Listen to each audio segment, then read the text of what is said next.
Hi, I'm Camille Ring. I am a freshman at Simmons College, and I'm originally from Laguna Beach in Southern California. Well, I think when I first realized that I was being bullied, it was in the eighth grade. I remember I was sitting in the front of my English class, and I all of a sudden felt this thud on my back, and it was a graphing calculator that was thrown at my back, and I heard like an eruption of laughter, and um, and it was, of course, it was really embarrassing, and my teacher just made a huge scene about it, and she made the boys who threw the calculator at me come up and like say that they were sorry, but of course they made this huge joke about it.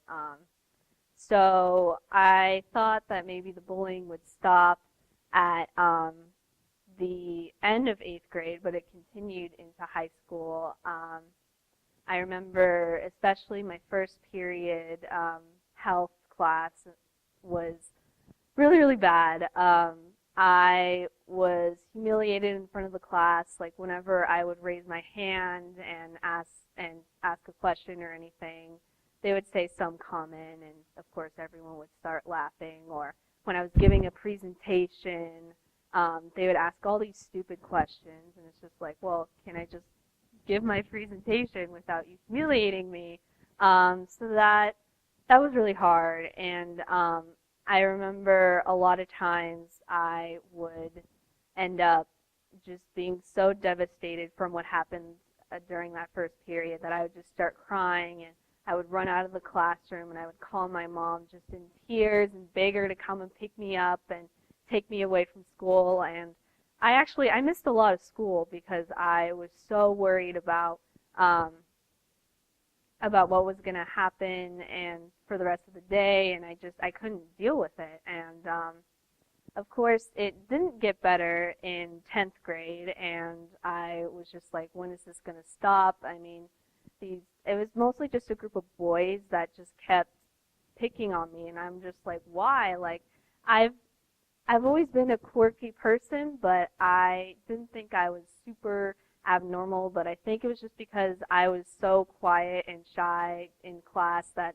I just wanted to be respectful for to my teachers, and I just wanted to learn that, it was I was just an easy target for them, and it just really did a number on me. And I ended up going to therapy when I think I was 15, and because I didn't know how to handle it. I didn't know what to do with myself. I was always so upset. I was afraid to go to school, and um, and of course it affected my schoolwork. And so I like talked to my mom, and I'm like, I need some help. I need some outside help. That's not a parent.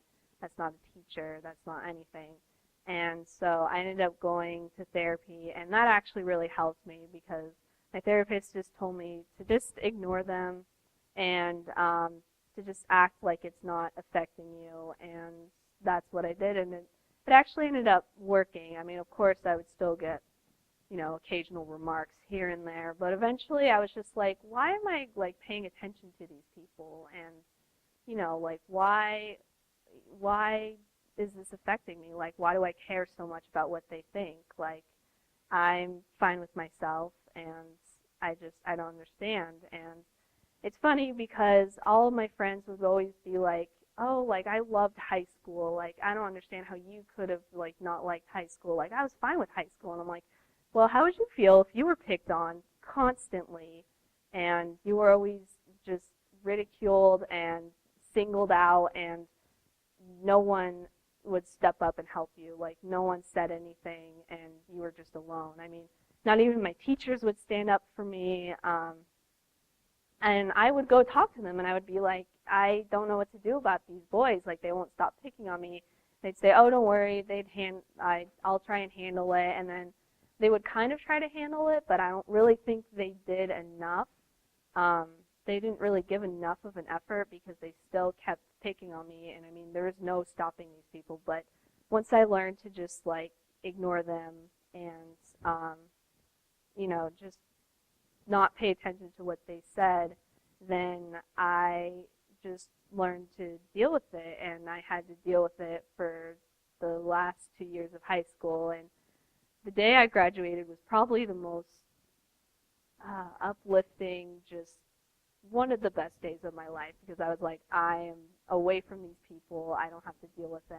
And now I'm here, I'm in college, and I'm in an environment where everyone is really accepting.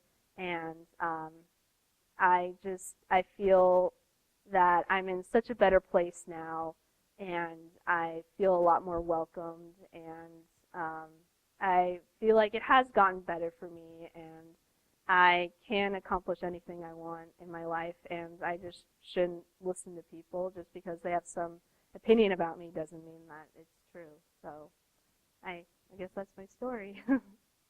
Definitely, I I mean, of course, when you're actually going through it, it's a lot harder, and you don't want to take anyone's advice. You're like, no, it's not going to work, blah, blah, blah. But if you actually just really just hold your head up high and ignore these people and know that, like, once you graduate high school, like, it really does get better when you're out of that environment. Like, you're never going to see these people ever again, and it really is going to get better. And I mean, of course, always like be open with your teachers, be open with your parents, like let them know what's going on. Don't keep it in. Let your voice be heard. And really, I think the best thing is just you have to be confident with yourself, and you have to accept yourself, and you need to just you need to just I don't you need to just ignore them, honestly, because the reason that they're picking on you is because they're just lowlifes and they have nothing better to do. So that's what I think you should do.